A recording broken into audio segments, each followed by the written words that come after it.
Kenapa disebut subhana? Maha suci dia. Kenapa disebut wa ta'ala? Maha tinggi dia.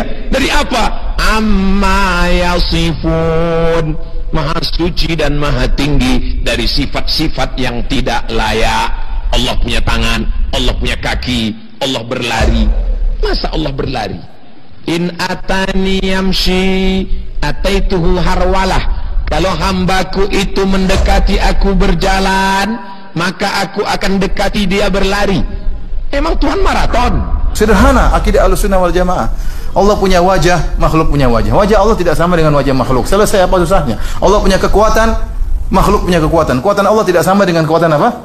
Makhluk. Kenapa Anda protes? Ya. Kenapa harus Anda bayangkan Allah Maha mendengar? Rasulullah SAW bahkan waktu dia wakana wallahu sami'an basira, Rasulullah bikin begini di tangannya. Dalam hadis yang sahih Rasulullah SAW disyaratkan tentang mata dan pendengaran untuk menjelaskan, bukan menyamakan dengan mata Nabi dengan pendengaran Nabi, tidak, tapi menjelaskan bahwasanya Allah benar-benar melihat dan Allah benar-benar mendengar sebagaimana makhluk melihat dan mendengar, tapi tingkatnya berbeda. Tingkatnya berbeda ya. Ya. Kita pendengaran kita terbatas, penglihatan kita terbatas ya. Kita ngelihat matahari aja tidak mampu. Mata kita sakit, melihat benda yang terlalu kecil kita tidak mampu. Kelihatan Allah tidak terbatas ya. Pendengaran Allah juga tidak. Kita kalau ada 5 orang bicara sama kita pakai bahasa Malaysia semua, kita nggak bisa dengar semua. Kita satu diam, 4 diam, 1 ngomong ya. Tapi kalau 4 ngomong semua, Ustaz saya punya pertanyaan, saya punya soal, bingung kita mana yang mendengar, tak mampu kita mendengar dengan baik. Allah Subhanahu Wa Taala tatkala di padang Arafah 2 juta jemaah haji ya, yang resmi, yang nggak resmi entah berapa juta. Tidak pakai surat izin. Kemudian minta kepada Allah dalam satu waktu dengan berbagai macam bahasa, dengan berbagai macam permohonan, Allah dengar seluruhnya. Sama-sama mendengar tapi berbeda. Bagaimana kita mengatakan tangan Allah sama dengan tangan makhluk sementara Allah mengatakan wal ardu jami'an qabdatuhu yaumal qiyamah was samawati matwiyatun bi yamini. Pada hari kiamat bumi di tangan kanan Allah. Ya, kemudian langit dilipat oleh Allah Subhanahu wa taala. Di tangan kanan Allah Subhanahu wa taala. Bagaimana kita mau menyamakan tangan Allah dengan tangan makhluk ya? Oleh karenanya akidah Ahlussunnah gampang. Wajah Allah punya wajah, makhluk punya wajah, tidak sama. Wajah Allah adalah kelezatan yang terindah dilihat oleh orang tatkala masuk surga. Mau disamakan sama wajah awak? Wajah awak kita lihat saja mau muntah, lihat wajah awak. Kemudian mau samakan dengan wajah Allah Subhanahu wa taala, ya, bagaimana? Sebenarnya akidah Ahlussunnah itu gampang, sederhana. Ya. Sehingga mereka akhirnya nolak karena berbagai macam syubhat, logika-logika yang masuk dalam benak mereka, akhirnya mereka tolak sifat-sifat tersebut.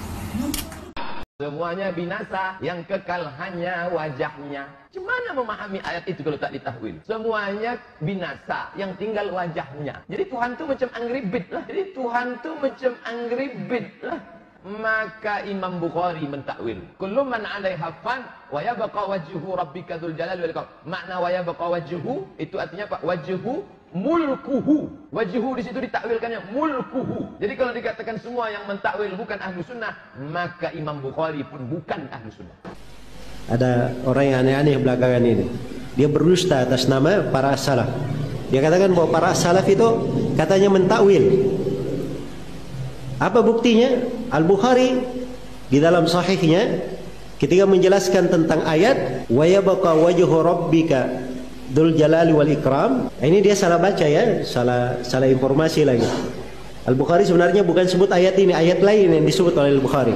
Ya, kullu syai'in halikun illa wajha. Ayat di akhir surah Al-Qasas. Segala sesuatu binasa kecuali wajahnya. Itu ayat di surah Al-Qasas.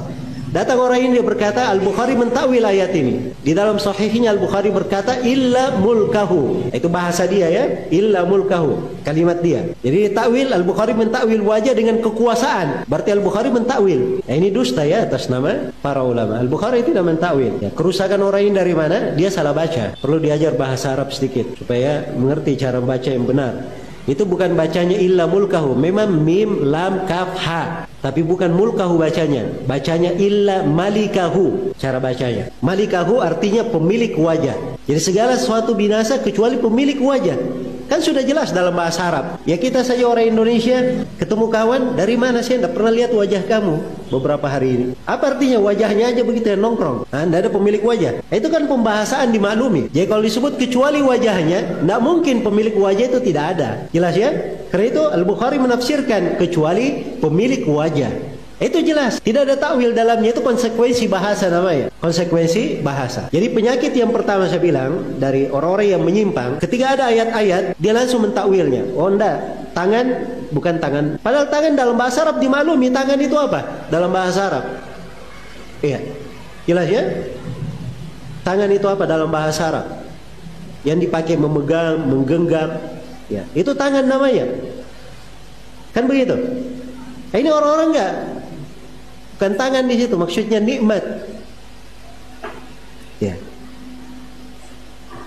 Nikmat. Ketika dia baca ayat ya, tentang iblis yang diciptakan, malaka alla tasjuda lima khalaqtu biyadai. Kenapa engkau iblis tidak sujud kepada Adam yang aku cipta dengan kedua tanganku? Dia tafsirkan kedua tanganku apa? Dengan kedua kekuasaanku atau dua nikmatku. Nah, ini merubah ayat-ayat namanya. Dia mau kemanakan ayat-ayat yang lain, hadits-hadits Rasulullah yang menjelaskan tentang sifat tangan. Sebutkan bahwa tangan Allah Subhanahu wa taala ada dua dan disebutkan semuanya kanan dan disebutkan sifat menggenggam dan diterangkan dalam sebagian riwayat jari jemari. Dia mau kemanakan semua ayat nas-nas itu. Nah, ini mentakwil namanya. Dan ini penyakit, ini sumber kesesatan mentakwil ini. Dan tidak ada dari para ulama salaf yang mentakwil. Jangan coba-coba dengerin syubhat. Jangan coba-coba. Dulu para salaf mengingatkan.